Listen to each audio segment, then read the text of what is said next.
نبی کریم صلی اللہ علیہ وسلم جب بنو نذیر کے یہودیوں سے فارغ ہو گئے تو ربیع الاول کے بقیہ ایام اور ربیع الثانی اور اسی طرح جمادی الاول کے ابتدائی ایام آپ نے مدینہ منورہ میں گزارے۔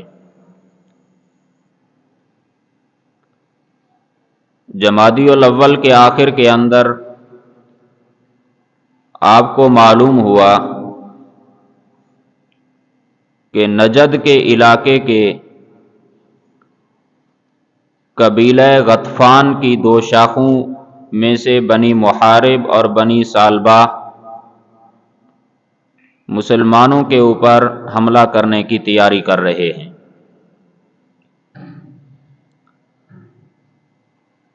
یہ نجدی لوگ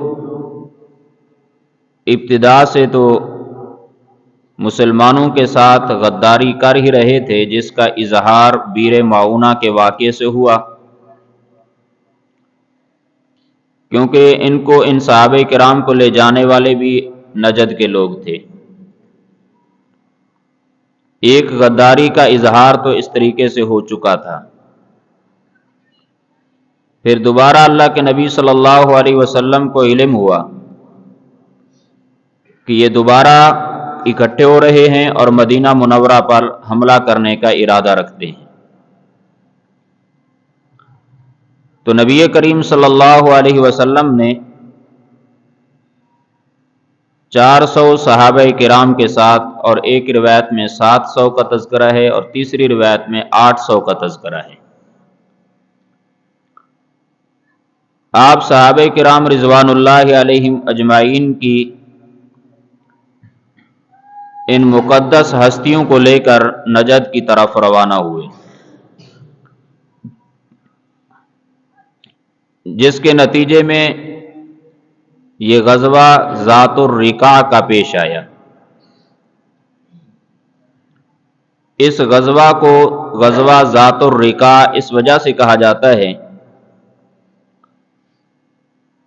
کہ یہ غزوہ اتنا سفر کے اعتبار سے اتنا مشکل ترین تھا کہ 6 صحابہ کرام کے حصے کے اندر ایک ایک اونٹ آیا اور باری باری پر سواری کرتے رہے، اور ایسا پتھریلا علاقہ، پہاڑی علاقہ تھا کہ صحابہ کرام رضوان اللہ علیہم اجمعین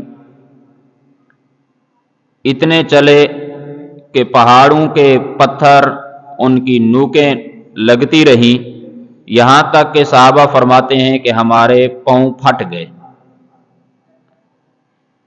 اور پہاڑوں سے بار بار ٹکرانے کی وجہ سے ہمارے پاؤں کے ناخن تک اکھڑ گئے۔ پھر ہم نے اپنے پاؤں کی حفاظت کے لیے کپڑوں سے پٹیاں باندھ لی، تو ان پٹیوں کو یا چیتھڑوں کو رقاع کہا جاتا ہے، تو اس وجہ سے اس غزوے کا نام غزوہ ذات الرقاع پڑ گیا، یعنی چیتھڑوں والا غزوہ، اتنا مشقت والا غزوہ۔ اب صحابہ کرام رضوان اللہ علیہم اجمعین کی اسلام کے ساتھ وفاداری آپ اس سے سمجھیں کہ اتنی مشقت اور تکلیف کے باوجود، پاؤں کے پھٹ جانے کے باوجود، ناخنوں کے اتر جانے کے باوجود، اللہ کے دین کے پیغام کو پہنچانے کے لیے اور جہاد فی سبیل اللہ کرنے کے لیے آگے بڑھتے رہے۔ کسی صحابی نے یہ نہیں کہا کہ اب میرے اندر چلنے کی طاقت نہیں ہے، میں واپس جاتا ہوں، میں نے علاج کرانا ہے، میں زخمی ہو گیا ہوں، کیونکہ انہوں نے مقصد اللہ کے دین کی سربلندی کو سمجھ رکھا تھا۔ نبی کریم صلی اللہ علیہ وسلم صحابہ کرام کی جماعت کے ساتھ مدینہ منورہ سے روانہ ہوئے۔ جب نجد کے علاقے کے اندر ایک جگہ مقام نخل اس کا نام ہے، وہاں پر اللہ کے نبی صلی اللہ علیہ وسلم نے پڑاؤ ڈالا، تو وہاں پر پہلے سے بہت سارے مشرکین جمع تھے، تو انہوں نے جیسے ہی ان کو پتا چلا کہ مسلمان تو یہاں پر ہمارے اوپر حملہ کرنے کے لیے آ گئے ہیں، تو وہ سارے کافر اور مشرک وہاں سے بھاگ کھڑے ہوئے۔ ان کو سامنا کرنے کی اور مقابلہ کرنے کی ہمت نہ ہوئی، اور ان کی کچھ عورتیں مسلمانوں نے قید کر لی، ان کے مرد وہاں سے بھاگ گئے۔ پھر ایک قافلہ مسلمانوں کی طرف آتا ہوا نظر آیا، جس سے یہ خطرہ تھا کہ شاید یہ مسلمانوں کے اوپر حملہ کرے گا، اور ادھر سے اس قافلے والوں کو یہ ڈر تھا کہ شاید ہمارے اوپر مسلمان حملہ کریں گے۔ تو ظہر کی نماز نبی کریم صلی اللہ علیہ وسلم نے صحابہ کرام کو پڑھائی، تو اس وقت اس قافلے والے لوگوں نے آپس میں ارادہ کیا، مشورہ کیا کہ یہ جب نماز پڑھیں گے تو ہم ان کے اوپر حملہ کر دیں گے۔ پھر انہی میں سے ایک شخص نے یہ کہا کہ اس نماز کو رہنے دو، اس کے بعد ایک اور نماز آ رہی ہے عصر کی، جو مسلمانوں کو اپنی اولاد سے بھی زیادہ عزیز ہے وہ نماز، اس لیے اس نماز کے وقت کے اندر ہم حملہ کریں گے۔ ادھر سے ان کا یہ منصوبہ بن رہا تھا، ادھر سے اللہ پاک نے حضرت جبرائیل علیہ الصلوۃ والسلام کو وحی دے کر بھیج دیا اور صلاۃ الخوف کا حکم نازل کر دیا۔ صلاۃ الخوف نبی کریم صلی اللہ علیہ وسلم کی خصوصیات میں سے ہے۔ پہلی شریعتوں میں سے کسی شریعت کے اندر صلاۃ الخوف نہیں تھی۔ اللہ تعالیٰ نے اس موقع پر نبی علیہ الصلوۃ والسلام کو صلاۃ الخوف عطا فرمائی، اور پہلی بار عصر کی نماز صلاۃ الخوف کے طریقہ کے اوپر ادا کی گئی۔ صلاۃ الخوف کا اپنا طریقہ ہے، اس کے اپنے مسائل ہیں جو فقہ کی کتابوں کے اندر لکھے ہوئے ہیں۔ مختصراً یہ ہے کہ صلاۃ الخوف اس وقت ادا کی جاتی ہے کہ جب کسی دشمن کا خوف ہو، کسی درندے کے حملہ کرنے کا ڈر ہو، کسی اژدہے یا سانپ کے حملہ کرنے کا ڈر ہو، اور ادھر سے جتنے بھی مقتدی ہیں وہ سب اس پر مصر ہوں کہ ہم اسی ایک امام کے پیچھے ہی نماز پڑھیں گے۔ اگر وہ دو اماموں کے پیچھے پڑھنا چاہتے ہیں تو پھر صلاۃ الخوف کے طریقے سے نماز نہیں ادا کی جائے گی، بلکہ دو امام بنا دیے جائیں گے اور دو جماعتیں بنا دی جائیں گی۔ ایک جماعت دشمن کے سامنے رہے گی، دوسری جماعت ایک امام کے پیچھے مکمل نماز ادا کرے گی، پھر یہ جماعت دشمن کے مقابلے میں آ جائے گی اور پہلے والی جماعت دوسرے امام کے پیچھے اپنی نماز مکمل کرے گی۔ لیکن اگر یہ اصرار ہو کہ ہم ایک ہی امام کے پیچھے نماز پڑھیں گے، کیونکہ صحابہ میں کے اندر تو یہ خواہش ہوتی تھی نا کہ ہم نبی علیہ الصلوۃ والسلام کے پیچھے ہی ہم نے نماز پڑھنی ہے، تو اس وجہ سے اللہ کے نبی صلی اللہ علیہ وسلم نے صلاۃ الخوف کے طریقہ پر نماز ادا فرمائی۔ اب اس کا یہ ہوتا ہے کہ اگر 2 رکعت نماز پڑھنی ہے تو جماعتوں کے مقتدیوں کے 2 حصے کر دیے جائیں گے۔ ایک جماعت دشمن کے سامنے ہتھیار لے کر کھڑی ہو جائے گی، اور دوسری جماعت امام کے پیچھے آ کر نماز شروع کرے گی اور 1 رکعت امام کے ساتھ پڑھے گی۔ جب امام، یہ اس وقت ہے جب 2 رکعتیں ہوں نماز، اگر 4 رکعت والی نماز ہے تو پھر پہلی جماعت امام کے ساتھ 2 رکعت نماز پڑھے گی۔ اب اگر 2 رکعت ہے تو 1 رکعت امام کے ساتھ پڑھیں گے، امام دوسرے سجدے سے جیسے کھڑا ہوگا تو یہ جماعت پیچھے سے چپ کر کے یہ دشمن کے مقابلے میں چلی جائے گی، اور جو دشمن کے مقابلے میں کھڑے تھے وہ امام کے پیچھے آ جائیں گے۔ اب امام کی دوسری رکعت ہوگی اور یہ جو اب پیچھے جماعت کھڑی ہے ان کی پہلی رکعت ہوگی۔ جب امام اپنی نماز مکمل کر لے گا، امام سلام پھیرے گا اور یہ پیچھے والی جماعت اٹھ کر دشمن کے مقابلے میں چلی جائے گی، اور جو دشمن کے مقابلے میں جماعت کھڑی تھی اس نے 1 رکعت امام کے پیچھے پڑھ چکے تھے، وہ اب واپس آ جائیں گے اور اپنی دوسری رکعت کو مکمل کریں گے اور امام کی نماز مکمل ہوگی. جب یہ نماز اپنی رکعت پوری کر لیں گے پھر یہ دشمن کے مقابلے میں چلے جائیں گے اور وہ آ کر اپنی دوسری رکعت کو مکمل کریں گے. تو نبی علیہ الصلوۃ والسلام نے اس موقع پر پہلی بار ہی صلاۃ الخوف کا حکم بھی آیا اور آپ نے عصر کی نماز صلاۃ الخوف کے طریقہ پر پڑھی. اب صحابہ کرام نبی علیہ الصلوۃ والسلام کے ساتھ جب مسلمان وہاں سے واپس آنے لگے تو راستے کے اندر کچھ عجیب و غریب واقعات بھی پیش ہے. ان میں سے ایک تو یہ ہوا کہ نبی علیہ الصلوۃ والسلام نے ایک جگہ پر درختوں کا جھنڈ تھا، وہاں پر آپ نے قیام فرمایا اور آپ بیٹھے تھے اور اپنی تلوار آپ نے گود کے اندر رکھی ہوئی تھی. تو کافروں کے اندر ایک آدمی تھا جس کا نام تھا غورث بن حارث. اس نے اپنے ساتھیوں کو کہا کہ اگر تم چاہو تو میں محمد کو تمہارے لیے قتل کر دوں. انہوں نے کہا کہ تو کیسے کرے گا؟ یہ کہنے لگا کہ میں اچانک ہی ان کے سر کے اوپر کھڑا ہوں گا اور ان پر حملہ کر دوں گا. تو یہ وہاں سے اٹھا اور نبی علیہ السلام کے سامنے آیا اور آپ سے کہنے لگا کہ آپ اپنی تلوار مجھے دکھلائیں. نبی علیہ الصلوۃ والسلام نے کہا ٹھیک ہے. تو یہ کہتے ہی اس نے اللہ کے نبی کی تلوار کو خود اٹھا لیا اور تلوار اٹھا کر اوپر لہرانے لگا اور اللہ کے نبی سے پوچھنے لگا کیا آپ کو مجھ سے خوف یا ڈر نہیں لگ رہا؟ آپ نے فرمایا اللہ میری تم سے حفاظت کر رہے ہیں. تو اس نے تلوار نیچے رکھی، اللہ کے نبی نے اٹھا لی. پھر آپ نے فرمایا اب بتاؤ میرے ہاتھ سے تمہیں کون بچائے گا؟ وہ کہنے لگا کہ تم تلوار لے کر تم سے میں حسن سلوک چاہتا ہوں. تو اللہ کے نبی نے اس کو کہا کہ تو یہ اس بات کا اقرار کر کہ اللہ وحدہ لا شریک لہ ہے اور میں اللہ کا رسول ہوں. وہ کہنے لگا اس بات کا تو اقرار نہیں کرتا لیکن یہ معاہدہ کرتا ہوں کہ میں آپ کے ساتھ آج کے بعد کبھی جنگ نہیں کروں گا اور نہ ان لوگوں کا ساتھ دوں گا جو آپ کے ساتھ جنگ کریں گے.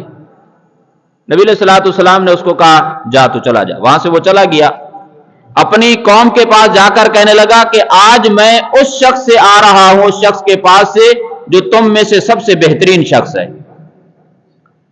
پھر بعد کے اندر یہ مسلمان بھی ہو گیا، اس کو شرف صحابیت بھی حاصل ہوا. ایک بات تو یہ ہوئی. دوسرا نبی علیہ الصلوۃ والسلام چونکہ وہاں سے کافروں کی کچھ عورتوں کو قیدی بنا لیا تھا مسلمانوں نے، اور ایک روایت میں یہ ہے کہ مسلمانوں نے راستے کے اندر ایک مشرکہ عورت کو قتل کیا تھا.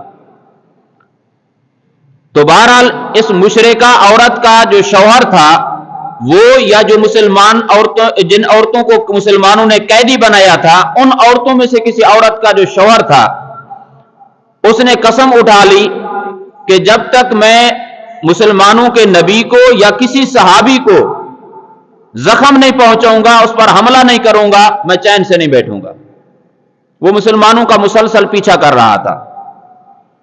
تو نبی علیہ الصلوۃ والسلام نے راستے کے اندر ایک جگہ پر رات پڑ گئی اور ادھر سے تیز ہوا چل رہی تھی.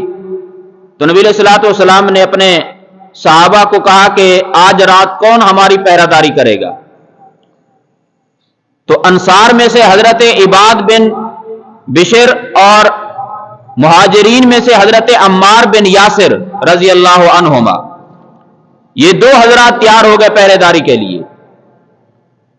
اب انہوں نے آپس کے اندر یہ مشورہ کیا کہ چونکہ ہم نے ساری رات پہرا دینا ہے تو انصاری صحابی مہاجر سے کہنے لگا کہ رات کے پہلے حصے کے اندر میں جاگتا ہوں، تم سو جاؤ، پھر رات کے دوسرے حصے کے اندر میں سو جاؤں گا اور تم پہرے داری کر لینا. انہوں نے کہا ٹھیک ہے. اب مہاجر صحابی حضرت عمار بن یاسر سو گئے اور انصاری صحابی حضرت عباد بن بشر رضی اللہ تعالیٰ عنہ نے پہرے داری کے اوپر تھے.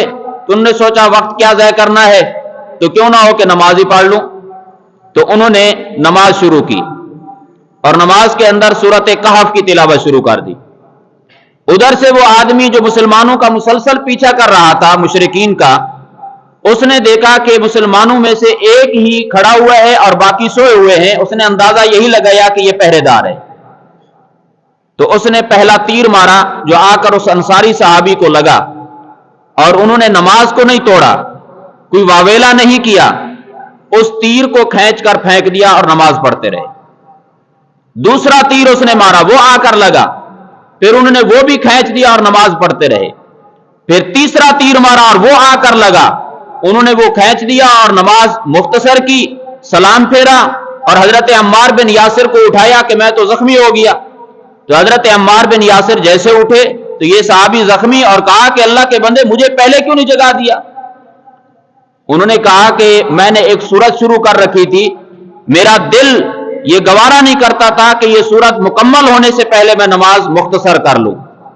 اگر مجھے اللہ کے نبی کی اس بات کا ڈر نہ ہوتا کہ جس مقصد کے لیے اللہ کے نبی نے ہمیں پہرے داری کے اوپر بٹھایا ہے وہ مقصد فوت ہو جائے گا، تو میں یا تو میری جان چلی جاتی یا میں اس سورت کو مکمل کر لیتا۔